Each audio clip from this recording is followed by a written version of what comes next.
தேவசகாயம் பிள்ளை அல்லது மார் லாசரஸ் சஹாதா பிறப்பு நீலகண்ட பிள்ளை மற்றும் லாசரஸ் என ஞானஸ்நானம் பெற்றார். ஏப்ரல் 23, 1712, ஜனவரி 14, 1752 ஒரு இந்திய பாமரர் மற்றும் கத்தோலிக்க திருச்சபையின் தியாகி ஆவார்.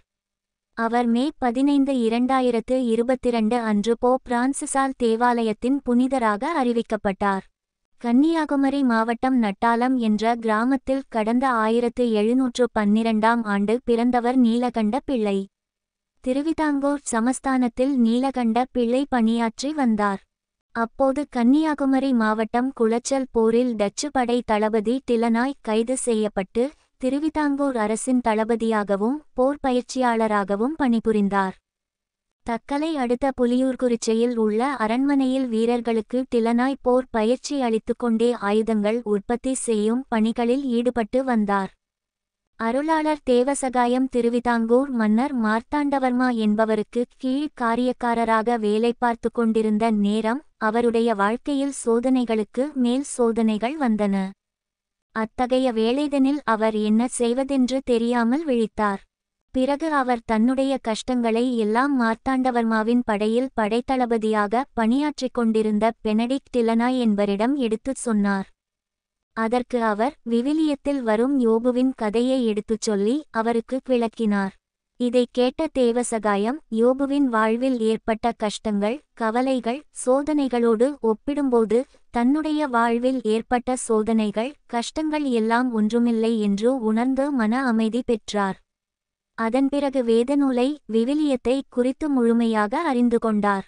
கிறிஸ்தவ மதத்தை தழுவினார். இதனால் மனம் கவரப்பட்ட நீலகண்ட பிள்ளை அப்போதைய பாண்டிய நாட்டின் இடமான நெல்லை மாவட்டம் காவல் கிணறு பகுதியில் இருந்த தேவாலயத்திற்கு சென்று திருமுழுக்கு பெற்று தனது பெயரை தேவசகாயம் பிள்ளை என மாற்றிக்கொண்டார். தேவசகாயம் பிள்ளை கிறிஸ்தவ மதத்துக்கு மாறியதால் அவர் பணியாற்றி வந்த திருவிதாங்கூர் சமஸ்தானத்தில் நெருக்கடிக்கு ஆளாக்கப்பட்டு அவரின் பணிகள் பறிக்கப்பட்டது. இதைத் தொடர்ந்து தேவசகாயம் பிள்ளை சிறையில் அடைக்கப்பட்டார். மேலும் தேவசகாயம் பிள்ளை பல்வேறு கொடுமைகளுக்கு ஆளாக்கப்பட்ட போதிலும் அதை எல்லாம் பொருட்படுத்தாமல் இறை பணியை மட்டுமே முன்னிலைப்படுத்தினார். தேவசகாயம் பிள்ளை சென்ற இடங்களில் எல்லாம் அவரிடம் ஆசி பெறச் சென்ற கிறித்தவர்களுக்கு அற்புதங்கள் நிகழ்ந்ததாக கூறப்படுகிறது. அவரை கட்டி வைத்திருந்த பட்டுப்போன வேப்பமரம் ஒன்று மீண்டும் தளிர்த்து வளர்ந்ததாகவும் வரலாறு பதிவு செய்கிறது. இதன் காரணமாக தேவசகாயம் பிள்ளையின் புகழ் மக்களிடையே வேகமாக பரவியது. ஆகவே அவரை இரகசியமாக கொலை செய்து விடுமாறு மன்னரிடம் இருந்து கட்டளை வந்தது. மக்கள் அனைவரும் பொங்கல் கொண்டாட்டத்தில் ஈடுபட்டிருந்த வேளையில் 1752 சனவரி 14 நத்தேதி குமரி மாவட்டம் ஆரல்வாய்மொழியில் உள்ள காற்றாடி மலையில் தேவசகாயம் சுட்டுக்கொல்லப்பட்டார். தேவசகாயம் பிள்ளையின் கல்லறையில் செபித்ததால் பல்வேறு அற்புதங்கள் நிகழ்ந்ததாக குமரி மாவட்ட மக்கள் கத்தோலிக்க திருச்சபை அதிகாரிகளுக்கு தெரிவித்தனர்.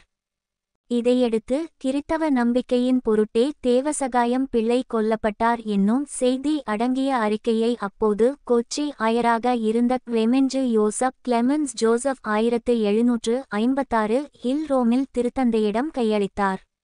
இலத்தீன் மொழியில் எழுதப்பட்ட அந்த அறிக்கையும் அதன் ஆங்கில, தமிழ் மொழிபெயர்ப்புகளும் உள்ளன. அப்பொழுது மறைச்சாட்சி கட்டுண்டிருந்த சங்கிலியும் ரோமுக்கு கொண்டு செல்லப்பட்டதாக தெரிகிறது. இதுவே அவரை புனிதராக உயர்த்துவதற்கான முதல் முயற்சியாக கருதப்படுகிறது. இந்நிலையில் ரோம் நகரில் நடைபெற்ற நிகழ்ச்சியில் தேவசகாயம் பிள்ளைக்கு போப் பிரான்சிஸ் இன்று புனிதர் பட்டம் வழங்கினார். இந்த நிகழ்ச்சியில் தமிழக அரசு சார்பில் அமைச்சர்கள் செஞ்சி மஸ்தான், மனோ தங்கராஜ், தமிழ்நாடு சிறுபான்மையினர் ஆணைய தலைவர் பீட்டர் அல்போன்ஸ் உள்ளிட்ட பலர் கலந்து கொண்டனர்.